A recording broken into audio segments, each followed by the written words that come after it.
let's go over. We'll go over GoldenEye because Yeah. this leaked out. And this is interesting because we saw the playthrough. You can watch a person playing through it for a little over 2 hours. I think that was Grasslu00. And after that, in the comments, it was mentioned that it could get out this year. And like a week later, it just dropped online. Not even. It might have been like 4 or 5 days later. I don't know who put it out there finally, how it got online. It's just the games have passed around so much now that I have no idea where it originated from. Nate, I don't know if you noticed where it came from at all. Yeah, in one of the files it says PartnerNet. Okay, all right. So it is the PartnerNet build that was on the Xbox 360's PartnerNet network. That was something that developers could upload games to. Some journalists had access to this. If you had a debug unit, it was something that you put up unfinished games. Sometimes it was used for previews, and you would pull it. Perfect Dark was up there for a very, very limited amount of time, and there was a lot of uncertainty whether or not someone was able to pull the PartnerNet build. At the time, it was known as Project Beam. Yeah. But it was believed that at least one individual was able to pull that build off. There are probably others, and this does appear to have originated from PartnerNet. Yeah, but this snowballed very quickly because we weren't even thinking about GoldenEye too much like a month or two ago, and all of a sudden, boom, here it is after a bunch of build up and talk, and there being a version that dropped on 4chan that was password protected heavily, and now you can play it right on your PC just with an emulator, barely any configuration. You just plug in an Xbox controller and go, and the game is actually really good for being unreleased. It is done. Good. Like it's ready basically. I mean, sure they could probably do a few other bug checks, but like it's basically ready to go. And the game itself, I'm not gonna say it's aged amazing or anything. It's still like an older, game from the 90s, GoldenEye, which is fun, but you know what? I think it's still worth checking out. If it came out now, I would still buy it. It's so good. Well, I had I streamed some of it just before this. I actually streamed about an hour and a half of it. I played it with a Nintendo Switch controller. So that felt weird. But oh my God, it plays so well. And I had a bunch of people in my chat saying that one of the interesting things about this build was that you could switch between the original Nintendo 64 graphics, but just upscaled, and the new graphics just by pressing right bumper and switch back and forth. And it was crazy. I was doing a lot. Every level I was doing it multiple times because the new textures, especially walls, like mountains, rocks, look amazing. The new character models, they changed and updated, like clearly to show off all the enemy character models. They have like, if they're wearing a furry jacket, you can see that they have furry jacket on. They gave people glasses and stuff, clearly just as a way of being like, look, this is stuff that's possible now. We don't have polygon counts. Yep, it was going to come out on the 360. I guess it would have come out in like 2009 now that I'm thinking about it. So I mean, we're like 12 years off from when it was supposed to have come out, basically. But it's still fun now. You're right, though, Max. When I was walking around, I was just changing visuals back and forth constantly. And I'm like, wow, so cool. This is really what we used to play, play back in the day. But like the first level in the dam, when you go out back and you look into the water and you hit the button to change back and forth, it is like amazingly different. So, and if you think about it, back then it would have been 10 years after its original release to then, and it is still a pretty large difference between the two. So it's a shame that it's probably never going to officially release, but it's very easy to get it and play it now just on your PC. And you don't even need like a super powerful PC to play it with that Xenia emulator, because it's not a technically graphically intensive Xbox 360 game, I guess. But it's it's a good time. 60 frames per second, looks very good. Nate, you played it as well, right? Yes. I was mildly surprised that you got a chance to play it. Yeah, I figured I'd give it a shot. See what could have been and what will never be. Long. You got to play it. Yeah, I mean, that's pretty much it. It's the thing that we've known about for a decade and a half now, and it was just, you have to see what could have been, and that will never be. So see GoldenEye in HD, the original GoldenEye in HD is a nice sight. That way, the other version, the 2010 version, is that the Activision one? Yes. Get to see how different these two games really were, and revisit the childhood and a little modern flair to it. Now, I do think they should still try to get it out there, but Nate, you're very, very positive that's not going to happen. I would like to think that this renewed interest, because some websites even reviewed this game. Did you see that? Review? Video Game Chronicle review. That's a good idea. You might as well, because it might not ever come out, and this game is basically done. It has an achievements tab that you can't technically access. It has System Link. It has local split screen split screen multiplayer for cheat codes. Stuff. All the cheat codes are still in there. It's all there. Like, yeah, it is a full release ready to go for Xbox Live Arcade. Yeah, so, I mean, it was a month away from completion before it got completely halted. So you know what? The renewed interest is there, I think. So not enough. Microsoft should at least look back into it, because obviously I think they're the party who is basically 100% on board, and like they're still trying to get it. Like there were rumors that they tried to get it into Rare Replay at one point. Microsoft tried numerous times to get this game out on their platform, and it is continuously, and it will continuously be blocked. There's not going to be a change in that for the foreseeable future. Who is the mystery party that's blocking it? Because it's Nintendo. It is Nintendo. It's not MGM. It's not Activision. It's Nintendo. Nintendo is blocking this. They will continue to block it. It couldn't be them. There's no way. The lion, they go, at the start. Yes. Well, Nintendo needs to get on the ball here, okay? Because we need this game out there to the people. Technically, it is. Well, I mean, like on official platforms as an official release. Why? So that put it out there. The greedy fat cats can make money? No, sir. No, because I'd like you to play it, Sean. The greediest fat cat on the show is like, get them, boys. There's the fat cats. Sean, you can download it. Sean, you can download and play it right now. What's the file size? Like, that's gonna be the deal breaker. It is. It's like 800 megabytes. No bullshit. No, yeah, it's like a 250 megabyte download. It's just an HD pack on top of an already like not really big game. It's Xbox Live Arcade games weren't that big back in the day.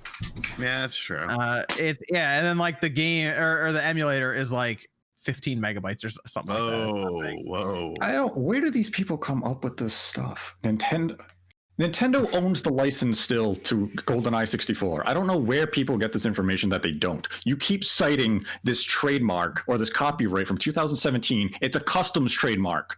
Trademarks last 100 years. As far as I know, I'm not 130. If I am, you could be I'm a goddamn vampire.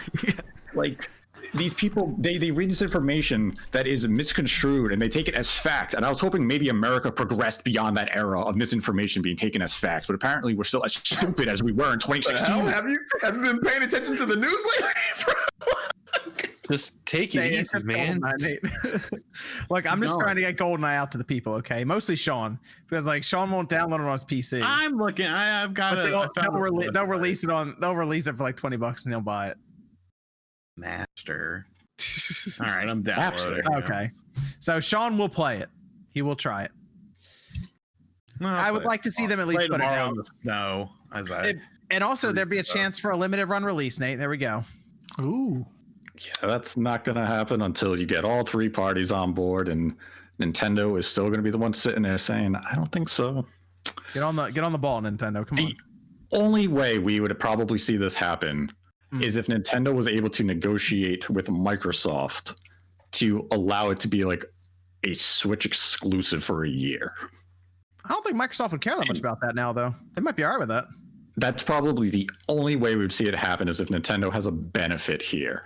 Because MGM, they've given the Bond license now, so you see Bond, they want Bond games out. They would probably be open to the idea of GoldenEye happening. Microsoft wants this to happen. It's just Nintendo you need to convince. And until Nintendo's convinced, there's just no progress will be made on this front. Why don't they just make a new James Bond game that's just really similar to GoldenEye? They did. It was called GoldenEye on the Wii. So why don't they just do that again? And I'm sure everyone will be on board. So then why do they GoldenEye they want? Here's the thing. This is the original one. They can't make GoldenEye 64. They cannot use the original code from GoldenEye 64. But we're in the future now. Make a new game. Like we have, you can download this HD version of it now for free. Like that's the biggest thing to come out of this. You can go play it now. So they need to just focus on a new game. We got this game. You can play it now. Sean's downloading it. Let's be realistic. The market for a James Bond video game is very fucking small. The only reason that there were so many James Bond games back in the day was because of the success of GoldenEye. There was ones leading up to it based on, some stuff. GoldenEye came out, sort of reinvigorated the franchise, talking about the movie, and then the game started coming in, and then you had games, every other game, World Ends. What was it? World Ends with You. World Ends with You. I wanted to say that, but I felt like Nightfire was good. I used to play that a lot. Nightfire, like there were so many damn James Bond games, and they were all sort of piggybacking off the success. What was Agent the last? Agent of Fire was the first one. You had games on the DS. GoldenEye Rogue, From Love with Russia, or no, other way around. From Russia with Love. Yeah, from Russia. Yeah. So it's just like when was the last James Bond game? Bloodstone. Like nobody gave a fuck about it. Legend was terrible. Legend was terrible. I was like, Legends was World is not enough. The World Ends with Use that Square Enix game. That's why I didn't want to say it. Legends was really bad for gold. That 007 was the last one. It was like a 40 on Metacritic. It was terrible. Do you remember 007 Racing, where you drove around the Bond cars? Yeah, I do remember that. It felt like Spy Hunter. It was awful. Yeah. Yeah, so I don't know. Nate, you seem pretty sure it's not going to ever happen. It would be a fun surprise one day that it's like, yeah, GoldenEye's coming out. There you go. Grant Kirkhope, who was the composer, in an article on videogamechronicles.com has put it out there saying one of the issues with this game way back when they wanted to do it is that you have 3 companies involved. It was at the time, because Activision was the rights holder to James Bond, it was Activision, Microsoft, and Nintendo. And you have to have all 3 agree, and that's a great challenge. Because all it takes is one of them to say no, and that's the end of the project. In 2008, with the Xbox Live Arcade version, Nintendo changed terms, and the game wasn't completed, and it wasn't released. So Nintendo is continually going to be that company who is probably going to say no to this unless they see terms that they benefit, because Nintendo is that type of company. MGM could say no. Microsoft could say no. Any of the 3 could say no, and it puts the project on a halt. It's just, of those 3, Nintendo's going to be the toughest one to convince, because Nintendo is still very much a Japanese company. They don't care if it would make everyone in America happy. They're going to view it as, this is our game. This is what made this N64 a really important system. So they're going to view this game differently. And people I've seen people bring up, but Banjo-Kazooie's in Rare Replay. Nintendo sold all of their rights of Banjo-Kazooie when they got rid of Rare. They have not gotten rid of the copyright they own with GoldenEye 64. It's not the same situation, and people have to stop using that as a comparison. It's completely different. Nintendo owns a copyright to GoldenEye that is also co-owned by Rare, which now falls under Microsoft. So if one of the 2 doesn't agree, the project can never happen. So what's the solution here? But hold up. But Perfect Dark was on the N64, and now in Perfect Dark, that's in Rare. How do you explain that? Nintendo doesn't own the copyright to Perfect Dark. What about? Here's what they do, because they had, on Diddy Kong Racing for the N64, you had Banjo and that, and then the DS version had Tiny Kong to replace Banjo. So you basically reskin GoldenEye 007 starring Tiny Kong. They did the Wii game, like we said, right? The Wii game wasn't bad. I actually had fun with that game. I think it's a solid. I thought it was okay. I think most people did like it. I don't know why. I went through a long phase of being a huge Wii hater, for 10 years, big Wii hater. Let's go. I think because people wanted to see it like HD, like the next, type of thing for 007. So that's why some people don't like it. Like the controls, if you're not into pointer controls and stuff like that. So you also have to remember, Microsoft, when they bought Rare, thought they owned Donkey Kong. The game came out on the PS3. GoldenEye 007 came out on the PS3 as GoldenEye 007 Reloaded. That was Reloaded, right? Isn't that the one where they remade it with Daniel Craig and it sucks? Yeah, but I mean, it's still the same thing. No, they messed the physics up. They messed the speed up. It's really weird.